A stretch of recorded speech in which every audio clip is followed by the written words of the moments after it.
So hello students, today we are going to study class 5th English chapter 3rd 1-inch boy exercise. So the first thing is answer each question briefly.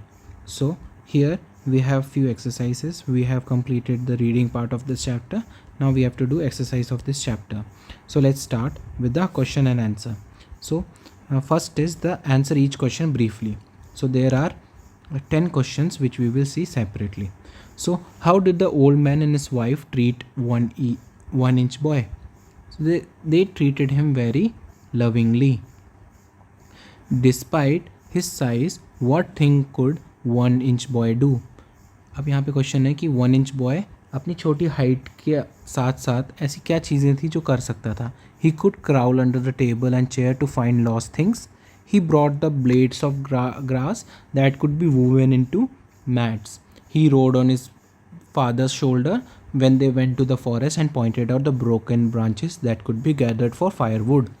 So उसके छोटे size के बावजूद भी वो table के अंदर चले जाता था और टेबल चेयर के अंदर जाके ढूंढ के ऐसी ऐसी चीज़ें लेके आता था जो कि गुम जाती थी.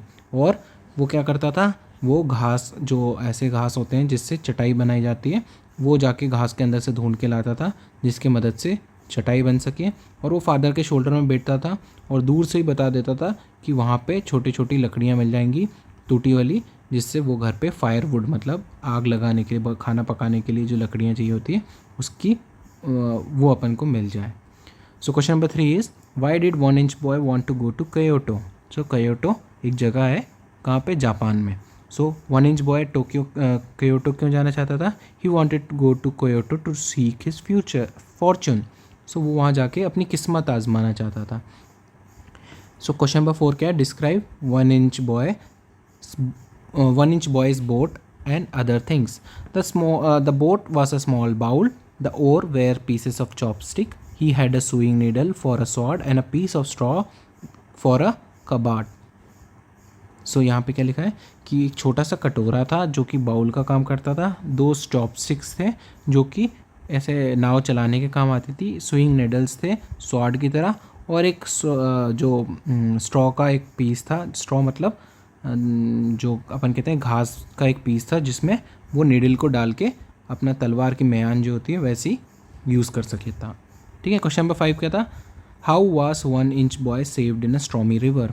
अ boatman pulled him out from his boat and दस सेव्ड हिज लाइफ. सो बोटमैन ने उसको समुद्र में से, नदी में से खींच के निकाल लिया. How did 1-inch boy size help in the city. So he slipped through the iron fence of the beautiful palace. He became the centre of attraction for everyone in a palace. They gave him all he wished for. So 1-inch boy का जो size था उसको क्या मदद मिली city में उससे. सो उसने क्या किया, सबसे पहले कि उसके छोटे से साइज़ की वजह से उसकी जो सामने महल के सामने जो गेट था उसमें से वो बिना किसी सिक्योरिटी चेक के निकल गया. और जब वो वहाँ पे महल के अंदर पहुँचा तो सब लोग उसको बड़ा आकर्षित करा, सब लोगों को, जिससे उसको सब लोगों ने उसको बहुत पसंद किया और जो उसने मांगा सब लोगों ने उसको दिया. सो क्वेश्चन नंबर 7 क्या है? Describe 1-inch boys fight with the ogre. So the ogre swallowed 1-inch boy. The ogre stabbed the inside of the ogre's. The boy stabbed the inside of the ogre's stomach. Then he started climbing up the inside of the ogre. He scratched him everywhere. He reached the ogre's mouth. The ogre sneezed and the boy flew out of the ogre's mouth. So अपन को बताना है कि question number 7 है कि 1-inch boy की जो fight थी राक्षस के साथ, ओग्र मतलब राक्षस के साथ जो फाइट थी वो कैसी थी. सो तो पहला लाइन क्या लिखा था? ओग्र सॉलोड 1-inch बॉय. तो ओग्र ने क्या किया, 1-inch बॉय को सॉलो कर लिया, निगल लिया. फिर उसने पेट में जाके उसको निडल से चुबा दिया और धीरे धीरे कोशिश करा कि ऊपर चढ़ के आ जाए.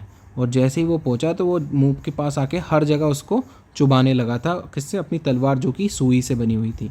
ठीक है. और जैसे ही वो उसके मुंह के पास पहुंचा और ओग्र ने छींक दिया, स्नीज्ड मतलब छींक दिया. ठीक है. और जो 1-inch बॉय था वो उड़ता हुआ मुंह से बाहर आके गिर गया. ठीक है. सो क्वेश्चन नंबर 8 क्या था? What reward did the noble give 1-inch boy. So noble ने 1-inch बॉय को क्या रिवार्ड दिया?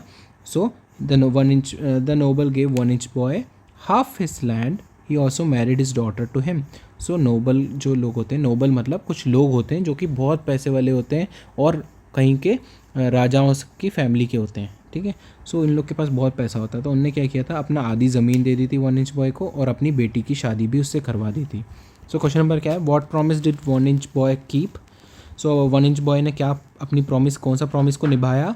सो 1 inch boy had promised his parents that he would send for them as soon as he had made a fortune.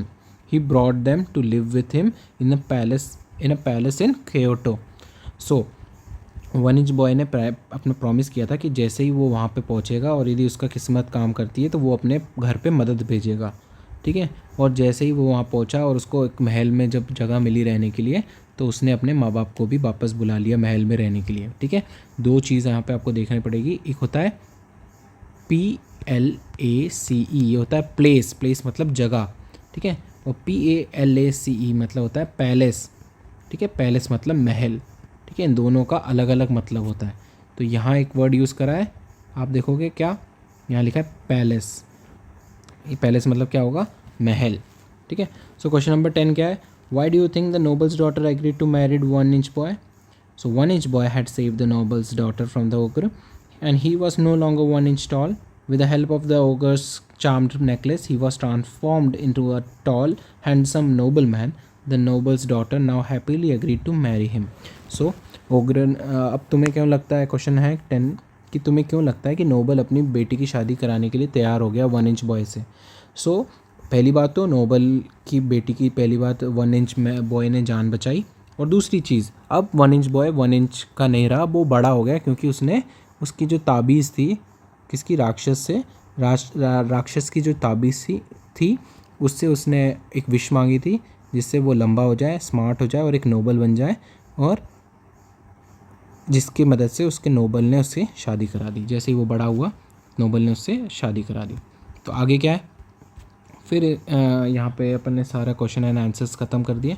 फिर अगला part है word hunt.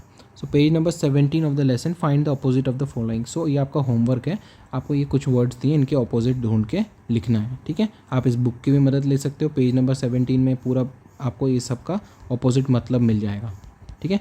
सो wait, wait मतलब गीला होता है, तो गीले का अपोजिट क्या होगा, ड्राई। अलोन है, तो अलोन का क्या होगा, आपको लिखना है। ह्यूज क्या होता है, बहुत बड़ा, तो उसका अपोजिट क्या होगा, आपको लिखना है, ठीक है। सो आपको इन सब का मीनिंग अपने आप से लिखना है। फिर आगे क्या है, फिर आगे है क्वेश्चन नंबर, पेज नंबर 23 में करेक्ट ऑर्डर, ठीक है। सो यहाँ पे कुछ वर्ड्स लिखे हुए हैं, यहाँ पे एक सेंटेंस लिखा हुआ है, ये आगे पीछे लिखे हुए हैं, ठीक है। Go straight, on straight go, first वाला लिखा है, तो उसका सही क्या पे होगा, गो ऑन स्ट्रेट। फिर लिखा है सेकंड वाला, cross road left the at turn, इसका कोई मीनिंग हुआ, नहीं हुआ, तो उसको अपन मीनिंगफुल बनाने के लिए क्या लिखेंगे, turn left at the cross road. Question number 3 क्या लिखा है, lights at turn the right traffic, इसका कोई मतलब हुआ, नहीं, तो इसका मतलब क्या होगा, turn right at the traffic light. So fourth वाला क्या है, left second the take road the on. So इसका भी कोई मीनिंग नहीं हुआ, तो आपको इसको क्या बनाना है, take the second road on the left.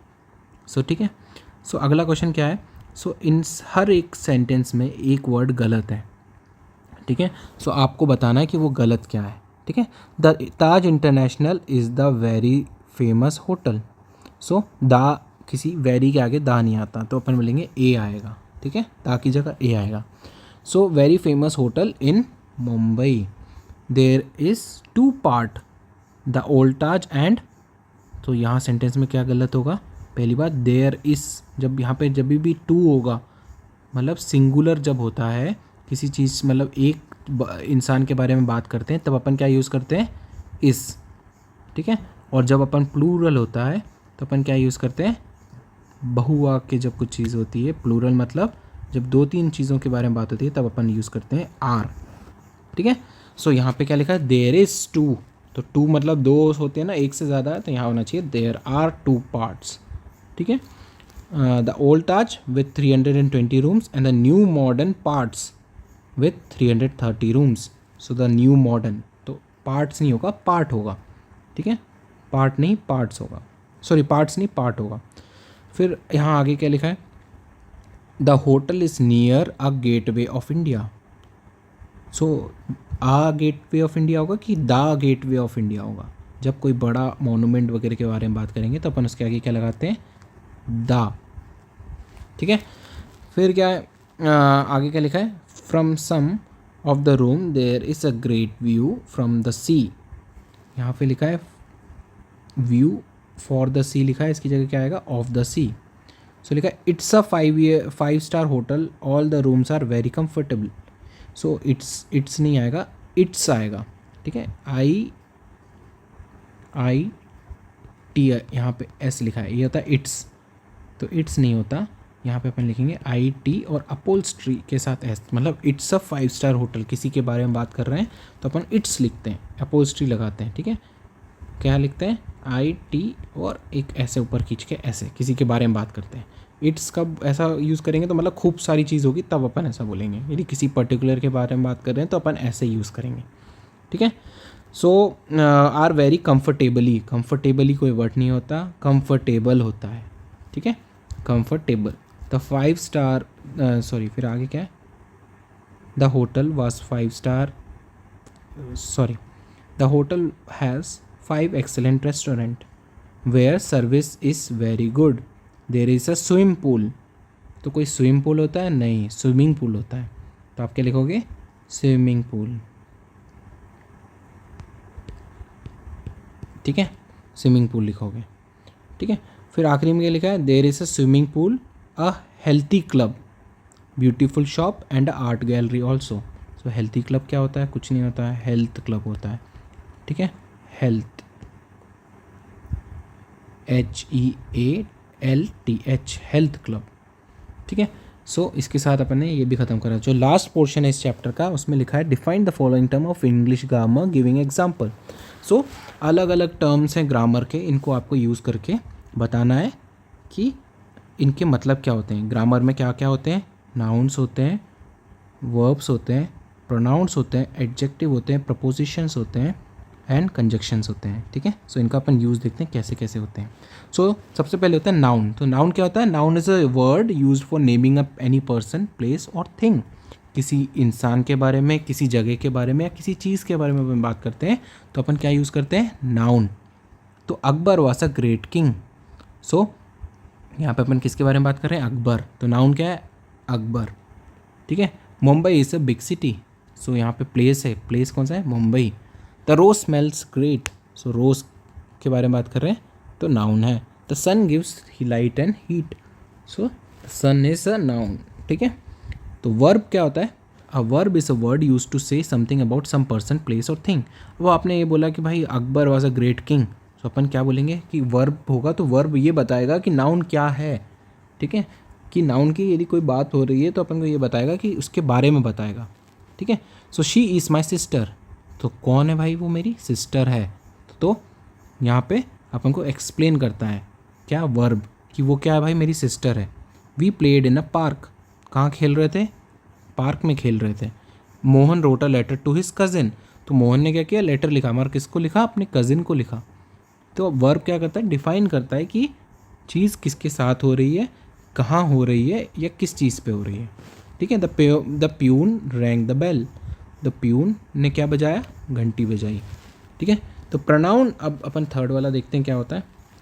Pronoun जो होता है ये अपन नाउन की जगह यूज़ करते हैं। ठीक है, जब अपन अकबर कह रहे हैं तो अपन एक इंसान के बारे में पर्टिकुलर बात कर रहे हैं, तो अपन यदि उसकी जगह लिख देंगे ही, शी या ऐसे कुछ भी, इट करके यदि अपन डिफाइन कर देंगे तो अपन इसको क्या बोलेंगे, प्रोनाउन। प्रोनाउन नाउन की जगह यूज़ होता है। ठीक है, प्रो लगा देते हैं, pronoun.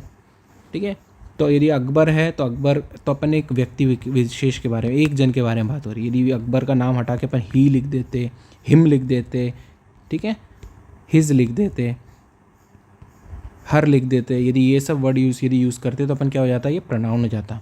John is absent because he is ill. He is ill. The books are where you left them.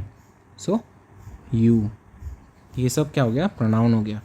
ठीक है, फिर क्या आ गया, एडजेक्टिव। सो एडजेक्टिव क्या होते हैं, ये जो वर्ड होते हैं, it is use to add something to the meaning of the noun. So noun में अपन को बताने के लिए एडजेक्टिव क्या होता है, क्वालिटी बताता है नाउन की। ठीक है, नाउन जो था तो Akbar was a great king, यहाँ पे जो लिखा है इसमें एडजेक्टिव क्या होगा, तो ग्रेट किंग। ठीक है, तो ये बताता है कि अकबर क्या था भाई, अकबर तो नाउन हो गया, मगर अकबर एक ग्रेट किंग था, तो ये क्या हो गया यहाँ पे, इसका एडजेक्टिव हो गया। तो इस वाले में यदि अपन इसका एग्जांपल देखते हैं तो he is a brave boy, तो ही यहाँ पे यूज़ करा है, तो ये क्या है, प्रोनाउन है, पहली बात प्रोनाउन है, ठीक है ही। तो ब्रेव बॉय के बारे में बात करा तो ब्रेव बॉय क्या है, ब्रेव बॉय है एडजेक्टिव, ठीक है। क्यों, ये डिफाइन कर रहा है कि प्रोनाउन क्या है, अपन को पता लगेगा, तो अपन बोल रहे हैं कि अच्छा प्रोनाउन ब्रेव बॉय है, ठीक है। सो आगे देखते हैं ऐसे ही, there were 20 boys in this class. So अपन को क्या बता रहा है कि यहाँ पे 20 बॉयज़ हैं, तो अपन को ये पता नहीं चलता नाउन होता तो एडजेक्टिव अपन को ये बताता है कि कितने हैं, क्या है, इसको मीनिंग डिफाइन करता है नाउन का या प्रोनाउन का, ठीक है। सो फिफ्थ वाला क्या है, preposition. So preposition is a word use with a noun और a pronoun to show its relation with something. अपन को ना किसी चीज़ के बीच में रिलेशन बताना पड़ता है, तो अपन क्या यूज़ करते हैं, प्रीपोजिशन, ठीक है। So he was standing on the roof of his house. So अपन को ये पता लगा कि वो खड़ा है, मगर किस पे खड़ा है, roof of his house.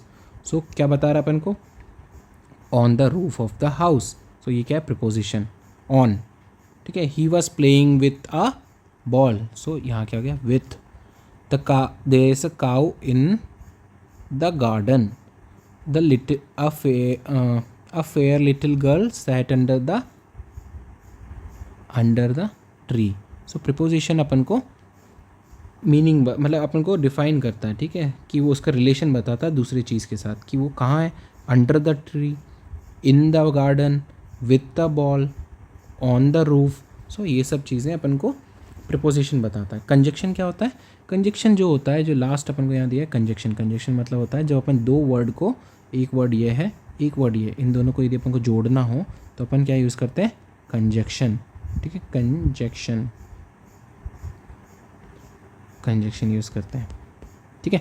So conjunction क्या होता है, दो वर्ड का यूज़ नहीं, तो कंजक्शन क्या क्या हो सकते हैं, एंड, और, ठीक है, बट, ठीक है, ये सब कंजक्शन हो सकते हैं। तो Rama and Hari are cousin, he work hard but failed.